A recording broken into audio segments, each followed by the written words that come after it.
नमस्कार। आज हम बात करने वाले हैं नेपाल की युवा पीढ़ी पर। जी हाँ। वो पीढ़ी जिससे ज़ैनसी कहते हैं, हम्म। मतलब जिनका जन्म हुआ है करीब 1997 से 2012 के बीच। हमारे पास कुछ लेख और नोट्स हैं जो बताते हैं कि ये पीढ़ी किन मुद्दों पर सोच रही है, क्या कर रही है। हम्म। तो आज कोशिश करेंगे इन स्रोतों के जरिए नेपाल की इस नई नस्ल को समझने की, उनकी नब्ज पकड़ने की। और शुरुआत करते हैं एक हालिया घटना से जो काफी चर्चा में रही, जब सरकार ने सोशल मीडिया पर, खासकर टिकटॉक जैसे प्लेटफॉर्म्स पर कुछ पाबंदियां लगाने की कोशिश की। तो उसका जो विरोध हुआ वो काफी जोरदार था। हाँ, बिल्कुल। ये सिर्फ एंटरटेनमेंट का मामला नहीं लगता, कुछ और था इसमें। क्या लगता है आपको, ये विरोध इतना मुखर क्यों हुआ? बिल्कुल, ये घटना बहुत अहम थी।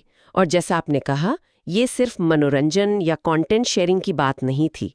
इन लेखों को देखें तो साफ लगता है कि युवा पीढ़ी ने इसे सीधे सीधे अपने अपने अभिव्यक्ति की आज़ादी पर हमले की तरह देखा। अच्छा। उनके लिए ये प्लेटफॉर्म सिर्फ टाइम पास नहीं है, हम्म। ये अपनी बात रखने का, संगठित होने का, यहाँ तक कि जानकारी पाने का भी एक जरिया है। तो जब इस पर रोक की बात आई तो जाहिर है प्रतिक्रिया तीखी होनी थी। हाँ, मतलब ये उनके लिए एक स्पेस है अपनी आवाज उठाने का। बिल्कुल। और वो इसे पारदर्शिता और सरकारी जवाबदेही की मांग से भी जोड़कर देख रहे थे। तो एक तरह से ये सरकार के लिए लिटमस टेस्ट जैसा बन गया कि वो कितना सुनने को तैयार है। हाँ, कुछ हद तक कह सकते हैं। और देखिए, ये कोई एक अकेली घटना नहीं है। अगर हम इन स्रोतों को थोड़ा ध्यान से देखें तो एक पैटर्न साफ नजर आता है। नेपाल की जेनजी अब राजनीतिक रूप से ज्यादा सजग हो रही है, ज्यादा मुखर हो रही है। वो सिर्फ वोट डालने तक सीमित नहीं रहना चाहती। वो चाहती है कि सिस्टम में पारदर्शिता आए, भ्रष्टाचार खत्म हो, असल बदलाव आए। मतलब अब सिर्फ वादों से काम नहीं चलेगा। बिल्कुल नहीं। अब वो ठोस कार्रवाई देखना चाहती है, एक्शन। ये पीढ़ी सरकारों से काम करने की उम्मीद कर रही है, सिर्फ बयानबाजी की नहीं। और इसी मुखरता से जुड़ी एक और बात है जिसका जिक्र इन नोट्स में है, नेपो किड्स या नेपो बेबी। ऐसा लग रहा है कि युवा पीढ़ी राजनीतिक या जो शक्तिशाली परिवार हैं उनके बच्चों की लाइफस्टाइल पर, उनके अवसरों पर सवाल उठा रही है खुलकर। हाँ, और ये बहुत महत्वपूर्ण बिंदु है। ये सिर्फ सोशल मीडिया की बहस नहीं लगती। नहीं, बिल्कुल नहीं। ये नेपो बेबी वाली जो बात है, ये सतही नहीं है। अगर हम इसे बड़े परिप्रेक्ष्य में देखें तो ये समाज में जो असमानता है, अवसरों की जो कमी है, उसके प्रति एक तरह का गुस्सा है, एक हताशा है। जैसा इन लेखों में भी इशारा किया गया है, नाराजगी इस बात पर है कि कैसे राजनीतिक असर, सत्ता, संसाधन, ये सब कुछ गिने चुने परिवारों तक ही सिमट कर रह गए हैं। मतलब मेरिट की जगह कनेक्शन हावी है। हाँ, ये बहस असल में योग्यता बनाम वंशवाद की है। सवाल ये उठ रहा है कि क्या किसी को सिर्फ अपने परिवार के नाम की वजह से आगे बढ़ने का हक मिलना चाहिए, जबकि दूसरे योग्य युवा संघर्ष कर रहे हैं। तो ये सिर्फ कुछ लोगों की आलोचना नहीं, बल्कि पूरे सिस्टम पर एक तरह की टिप्पणी है कि भाई काबिलियत को मौका दो। बिल्कुल। और ये उसी व्यवस्थागत बदलाव की मांग से जुड़ जाता है जिसका जिक्र हमने पहले किया था। ये युवा पीढ़ी सिर्फ लक्षणों का इलाज नहीं चाहती, वो जड़ पर चोट करना चाहती है। वो एक ज्यादा न्यायपूर्ण समाज की कल्पना कर रही है जहां मौके सबके लिए हों। ये तो हुई राजनीतिक और सामाजिक सक्रियता की बात, लेकिन इन स्रोतों में एक और बड़ा बदलाव दिख रहा है, करियर को लेकर, आर्थिक भविष्य को लेकर। एक जमाना था नेपाल में सरकारी नौकरी मतलब सब कुछ। क्या अब वो हवा बदल रही है? हाँ, ये बदलाव काफी अहम है और इसके संकेत इन लेखों में साफ मिलते हैं।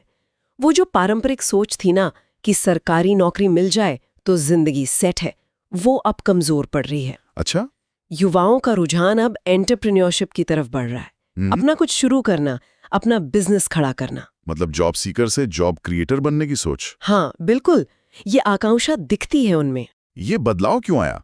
क्या सरकारी नौकरियों में मौके कम हो गए हैं या ये पीढ़ी की सोच ही अलग है? दोनों बातें हो सकती हैं, पर शायद बड़ा कारण सोच का बदलना है। देखिए, ये पीढ़ी डिजिटल क्रांति के दौर में बड़ी हुई है, वैश्विक रुझानों से वाकिफ है। उन्हें दिख रहा है कि दुनिया भर में युवा कैसे टेक्नोलॉजी का इस्तेमाल कर रहे हैं, नए बिजनेस मॉडल बना रहे हैं। इंटरनेट ने रास्ते खोल दिए हैं। बिल्कुल। इंटरनेट ने उनके लिए संभावनाओं का एक नया दरवाजा खोला है। उन्हें लगता है कि वो अपनी किस्मत खुद लिख सकते हैं, अपनी शर्तों पर काम कर सकते हैं। इसमें एक आत्मनिर्भर बनने की मजबूत चाहत दिखती है। चलिए इसे थोड़ा और समझते हैं। इसका मतलब ये हुआ कि रिस्क लेने की क्षमता बढ़ी है, क्योंकि अपना काम शुरू करना आसान तो नहीं होता। हाँ, रिस्क लेने की भूख निश्चित रूप से बढ़ी है, पर यह भी सच है कि राह आसान नहीं है।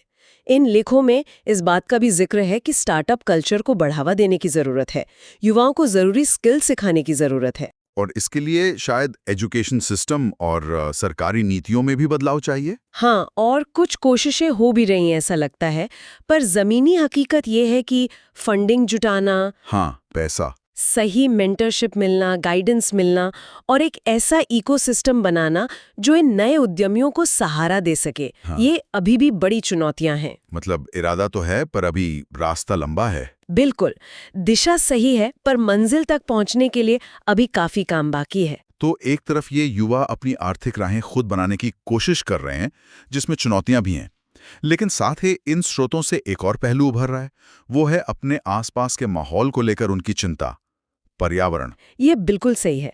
नेपाल की जेन ज़ी पर्यावरण के मुद्दों को लेकर काफी जागरूक नजर आती है, और ये सिर्फ ग्लोबल वार्मिंग जैसी बड़ी-बड़ी बातों तक ही सीमित नहीं है। अच्छा, मतलब लोकल इश्यूज पर भी ध्यान है। हाँ, बिल्कुल। इन लेखों में खास तौर पर काठमांडू घाटी में जो वायु प्रदूषण बढ़ रहा है, उस पर गहरी चिंता जताई गई है। उन्हें दिख रहा है कि कैसे खराब हवा उनकी सेहत पर असर डाल रही है, उनकी रोजमर्रा की जिंदगी पर। तो क्या ये सिर्फ चिंता है या ये किसी तरह की सक्रियता में भी बदल रही है? क्योंकि चिंता तो शायद पहले भी लोगों को रही होगी। यहीं पर फर्क नजर आता है।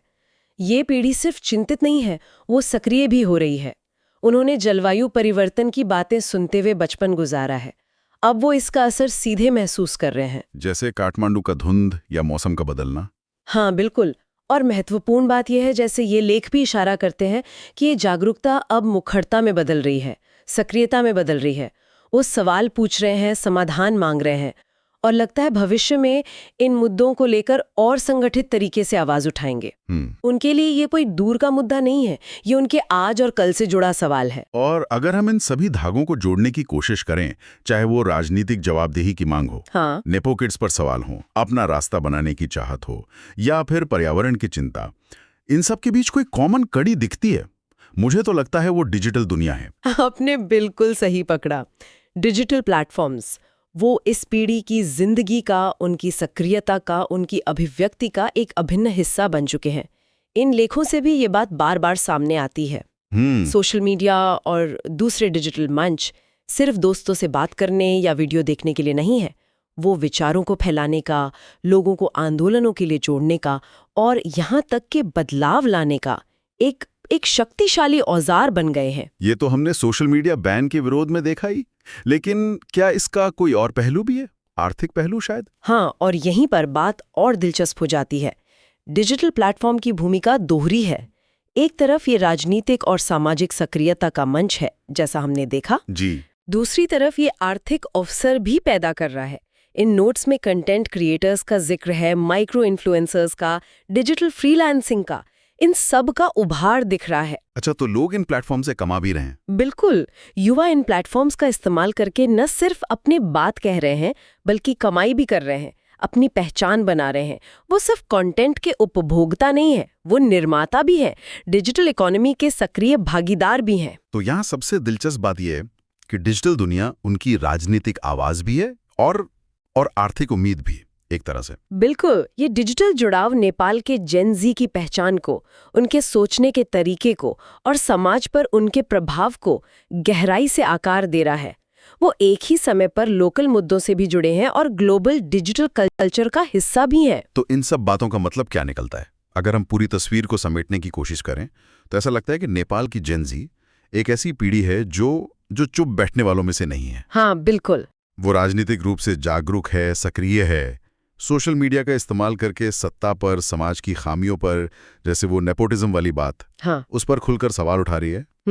वो पुरानी लीग से हट रही है, एंटरप्रेन्योरशिप जैसे नए रास्ते तलाश रही है और इसके लिए सिस्टम में सुधार भी चाहती है। हाँ, वो अपने लोकल पर्यावरण को लेकर फिक्रमंद है, उसके लिए आवाज भी उठा रही है। सही। और इन सब में डिजिटल तकनीक एक तरह से कैटलिस्ट का काम कर रही है, एक एनेबलर का। एकदम सही संक्षेपण है। अगर हम इन सभी बिंदुओं को जोड़ दें तो एक स्पष्ट तस्वीर उभरती है। ये एक ऐसी पीढ़ी है जो नेपाल के भविष्य को सक्रिय रूप से गढ़ने में जुटी है। वो मौजूदा हालात से, मतलब यथास्थिति से, संतुष्ट नहीं है। वो बदलाव चाहती है और उस बदलाव को लाने के लिए वो इस दौर के सबसे शक्तिशाली औजारों का यानी डिजिटल प्लेटफॉर्म्स का बखूबी इस्तेमाल कर रही हैं। जैसा कि इन लेखों से स्पष्ट होता है, उनकी चिंताओं में लोकल मुद्दे भी हैं जैसे नेपोटिज्म, प्रदूषण और ग्लोबल ट्रेंड्स भी हैं जैसे digital culture, climate change, gig economy. हाँ, दोनों का मिश्रण है। हाँ बिल्कुल, एक अनूठा संगम देखने को मिलता है। वे वैश्विक नागरिक होने के साथ साथ अपनी जमीनी हकीकतों से भी गहरे जुड़े हुए हैं। तो आज की इस चर्चा से ये साफ है कि नेपाल की जेनजी सिर्फ भविष्य की उम्मीद नहीं है, वो वर्तमान में बदलाव लाने वाली एक सक्रिय शक्ति है।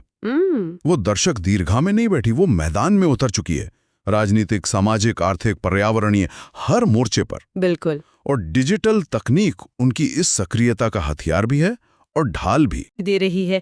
नेपो किड्स जैसी सामाजिक सच्चाइयों पर सवाल उठा रही हैं। इसका नेपाल के सामाजिक ताने बाने पर और राजनीतिक परिदृश्य पर आने वाले सालों में क्या असर पड़ेगा? क्या ये सिर्फ एक अस्थायी उबाल है या ये गहरे और स्थायी बदलाव की आहट है? ये सोचने वाली बात है। हाँ, इस पर सोचना लाजमी है।